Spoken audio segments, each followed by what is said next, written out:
साथियों नमस्कार, स्वागत है आप सभी का इस वीडियो में। साथियों, जैसा कि आप सभी जानते हैं कि 1 सितंबर 2025 को सुप्रीम कोर्ट के द्वारा टेट अनिवार्यता को लेकर बहुत बड़ी फैसला सुनाया, जिसके आधार पर देखा जाए 1 से 8 तक के जो शिक्षक है, 1 से 8 तक के पढ़ाने वाले जो शिक्षक है, उन्हें टेट के लिए टेट क्वालिफाई होना अनिवार्य बताया गया। जिसके तहत देखा जाए उस फैसला को ध्यान में रखते हुए अब अलग अलग राज्यों के द्वारा देखा जाए तो टेट संबंधी फैसला देते जा रहे हैं, नोटिफिकेशन आते जा रहा है। जैसा कि इससे पहले वाले वीडियो में हमने तमिलनाडु सरकार के द्वारा वहाँ विभागीय टेट की बात हो रही है और साल में 3 बार कराने की बात अपने शिक्षकों को क्वालिफाई कराने के लिए महत्वपूर्ण पहल किया गया है। वहीं दूसरी तरफ देखा जाए तो हरियाणा सरकार के द्वारा एक लेटर जारी किया गया है, डीपीआई वहाँ का जो शिक्षा विभाग है उनके द्वारा, कि यदि इन्हें एक निश्चित समय दिया जा रहा है मार्च 2027 तक, अगर इस अवधि में अगर टेट नहीं क्वालिफाई कर पाते हैं हरियाणा के शिक्षकों के द्वारा तो उन्हें टर्मिनेट किया जाएगा। स्पेशली यहाँ बोला गया है, देख सकते हैं, now the government has decided that the candidate who have not yet passed the H TET must have to pass the H TET examination up to March 2027, failing which their services shall be liable to be terminated without any further notice। ये बोला गया है कि अगर कोई शिक्षक मार्च 2027 तक H TET pass नहीं करता है तो उसकी सेवा बिना किसी अतिरिक्त नोटिस के समाप्त कर दी जाएगी। ऊपर में उन्होंने कई बार का अपना एच टेट नोटिफिकेशन 1/4/2015 और 27/4/2017 में लेटर जारी करके और भी इसमें नोटिफिकेशन दिए थे, उसमें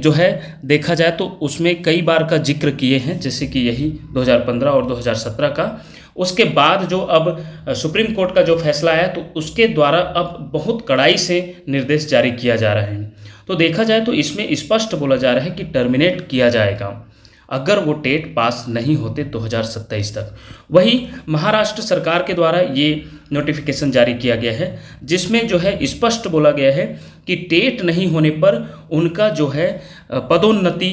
रोका जाएगा। यहाँ पर टर्मिनेट की बात तो नहीं हुई है। महाराष्ट्र सरकार के द्वारा जो नोटिफिकेशन जारी किया गया है उसमें निश्चित रूप से बोला गया है, हालांकि ये मराठी भाषा में है, लेकिन इसमें देखा जाए तो स्पष्ट रूप से बोला गया है कि यदि टेट क्वालिफाई नहीं कर पाते हैं तो पदोन्नति उनका पदोन्नति के लिए वो पात्र नहीं होंगे, उन्हें पदोन्नति नहीं दिया जाएगा। और ये देख सकते हैं कि तमिलनाडु सरकार के द्वारा नोटिफिकेशन जारी किया गया कि उन्हें साल में 3 बार कराया जाएगा और उसका पहला चरण है वो उसका एप्लीकेशन फॉर्म भरने का डेट भी आ गया है। और यहाँ देखा जाए तो यहाँ महत्वपूर्ण बात है वो पेपर 1 पेपर 2 दोनों के लिए 150 क्वेश्चन 3 घंटे के लिए। और यहाँ पासिंग मार्क्स वो स्पेशली इस राज्य सरकार के द्वारा थोड़ा इसमें ढिलाई की है, क्योंकि जनरल के लिए तो 60% है, लेकिन देखा जाए तो ओबीसी के लिए 50% और वही एसटी और एससी के लिए 40%, अर्थात टोटल 150 में 60 मार्क्स ही लाना है। इसी के साथ देखा जाए तो सभी शिक्षक साथियों को इसमें अलर्ट हो जाना चाहिए और थोड़ा तैयारी भी करना चाहिए, क्योंकि लगातार विरोध के बावजूद भी सरकार के द्वारा, क्योंकि उन्हें सुप्रीम कोर्ट का देखा जाए तो डिसीजन कहीं ना कहीं ध्यान में रखकर अपने अपने राज्य सरकार के द्वारा, शिक्षा विभाग के द्वारा इस प्रकार का नोटिफिकेशन जारी किया जा रहा है, तो शिक्षकों को भी अलर्ट हो जाना चाहिए। इसी प्रकार के अपडेट पाने के लिए देखते रहिए आपका अपना चैनल टीचरशिप। धन्यवाद साथियों।